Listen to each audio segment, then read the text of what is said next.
Hello friends, എല്ലാവർക്കും നമ്മുടെ പുതിയൊരു വീഡിയോയിലേക്ക് സ്വാഗതം. ഇന്ന് നമ്മൾ നല്ലൊരു കട്ട്ലൈറ്റിൻ്റെ റെസിപ്പി ആയിട്ടാണ് വന്നിട്ടുള്ളത്. അപ്പോൾ ഇത് ചിക്കനോ ബീഫോ ഒന്നും വെച്ചിട്ടല്ല നമ്മൾ ഈ കട്ട്ലൈറ്റ് ഉണ്ടാക്കിയിട്ടുള്ളത്.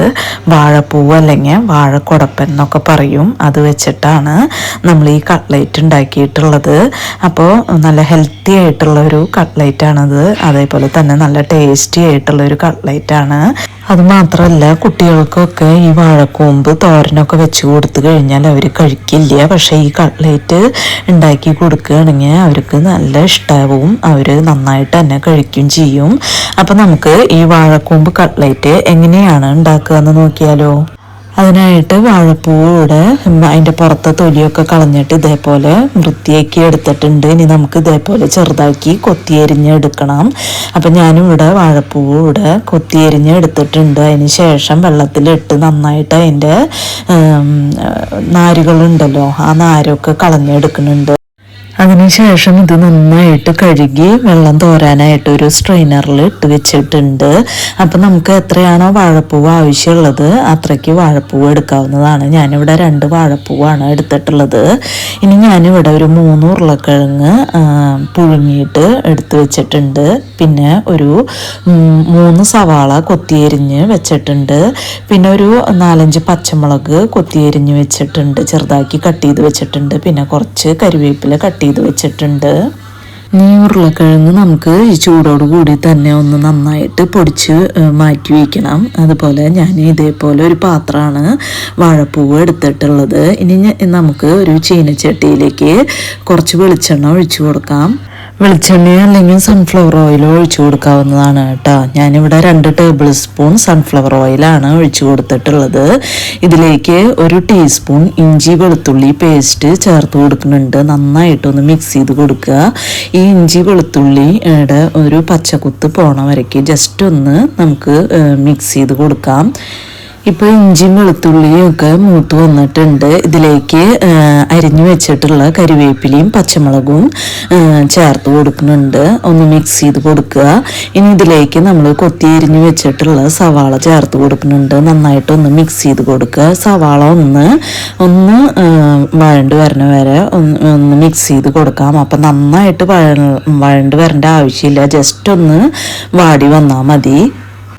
ഇപ്പോൾ സവാള ഒന്ന് വാടി വന്നിട്ടുണ്ട്. ഞാൻ നേരത്തെ പറഞ്ഞ പോലെ സവാള കുഴഞ്ഞു പോകേണ്ട ആവശ്യമൊന്നുമില്ല. ഇനി ഇതിലേക്ക് പാകത്തിനുള്ള ഉപ്പ് ചേർത്ത് കൊടുക്കുന്നുണ്ട്. പിന്നെ ഒരു 1/4 ടീസ്പൂൺ മഞ്ഞൾപ്പൊടി ഇട്ട് കൊടുക്കുന്നുണ്ട്. നന്നായിട്ടൊന്ന് മിക്സ് ചെയ്ത് കൊടുക്കുക. ഇനി ഇതിലേക്ക് നമ്മൾ അരിഞ്ഞു വെച്ചിട്ടുള്ള വാഴപ്പൂവ് ചേർത്തിട്ട് നന്നായിട്ടൊന്ന് മിക്സ് ചെയ്ത് കൊടുക്കുന്നുണ്ട്. അപ്പോൾ ഇതിൽ നിന്ന് വെള്ളം ഇറങ്ങി വരും. അപ്പോൾ ഹൈ ഫ്ലെയിമിൽ ഇട്ടിട്ട് ഇത് നന്നായിട്ട് മിക്സ് ചെയ്ത് കൊടുത്ത് ഈ വാഴപ്പൂവ് വെന്ത് വരണ വരെ ഒന്ന് മിക്സ് ചെയ്ത് കൊടുക്കാം.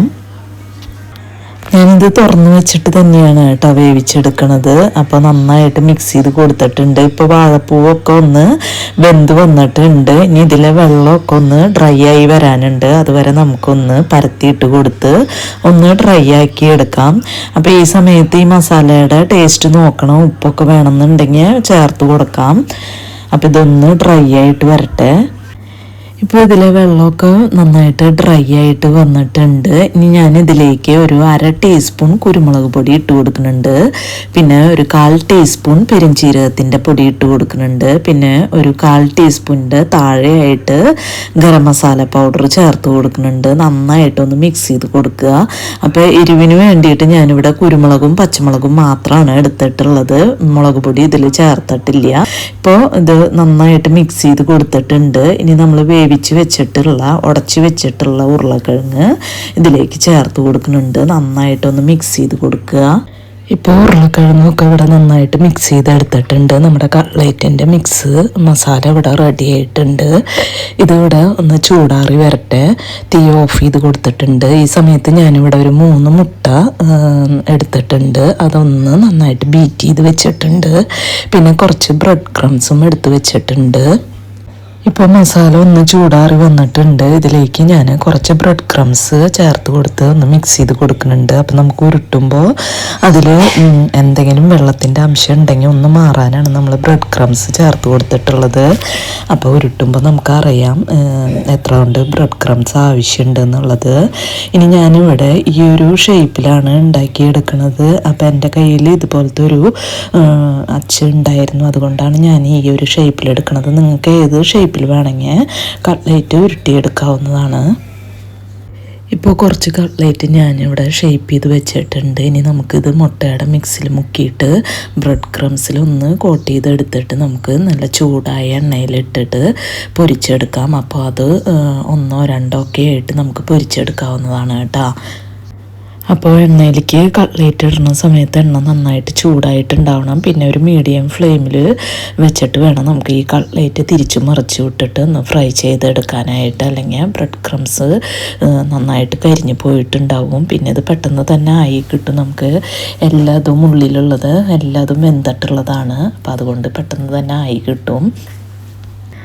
അപ്പം നമ്മുടെ കട്ട്ലൈറ്റൊക്കെ ഇവിടെ റെഡി ആയിട്ടുണ്ട്. അപ്പം ഞാൻ ഈ ഒരു ഷേപ്പിലും പിന്നെ സാധാ റൗണ്ട് ഷേപ്പിലുമാണ് ഞാൻ ചെയ്തെടുത്തിട്ടുള്ളത്. അപ്പം നല്ല ടേസ്റ്റി ആയിട്ടുള്ളൊരു കട്ട്ലൈറ്റാണ് ഇത്. എല്ലാവർക്കും ഇത് ഇഷ്ടപ്പെടും. അപ്പം നിങ്ങളെല്ലാം ട്രൈ ചെയ്ത് നോക്കുക. അഭിപ്രായങ്ങളൊക്കെ കമൻസായിട്ട് പറയണം കേട്ടോ. അപ്പം ഇനി നമുക്ക് മറ്റൊരു വീഡിയോയുമായി കാണാം. അതുവരേക്കും താങ്ക് യു.